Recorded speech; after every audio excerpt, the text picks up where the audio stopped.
Wow, orange spice candy bites. In the last video, I promised to show you how to make something special out of the orange spice tea that we made in the last video. Now the first thing I've done is taken some sweetened condensed milk and I've added half a cup of this instant orange spice mix. Now I've stirred it in really good, but I'm going to let it set here till everything is completely dissolved in the sweetened condensed milk. Now I know I could have added hot water to the mix and did it like that, but I really don't want to water this down.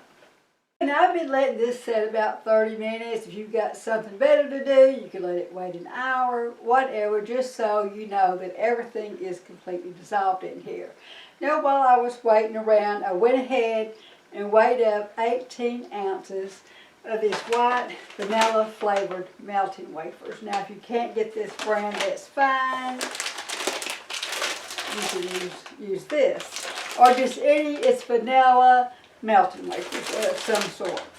Now I also went ahead, now you could just lay it down in one big pan and cut it, but I'm going to put these in these cute little cups.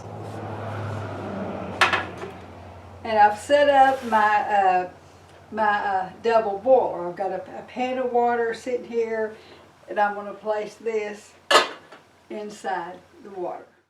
Okay, I'm just pouring in my chocolate, and all I've got to do is just keep stirring this till everything is melted.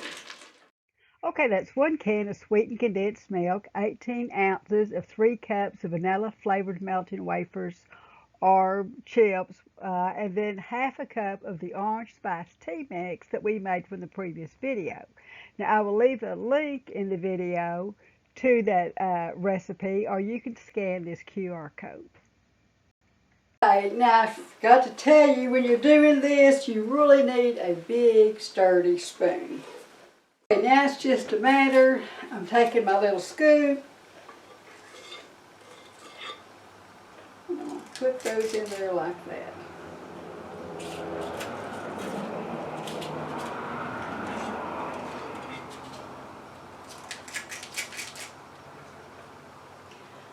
Okay, now we're going to put these in the refrigerator for at least an hour, maybe even overnight. Let them harden up, and then we'll come back and see how yummy these are. Wow, orange spice candy bites. Your family and friends are going to be standing in line for these because they taste great. Well, maybe orange is not your thing. Have you seen the Snickers seasoning blend? Wait and see what I do in my next video with this.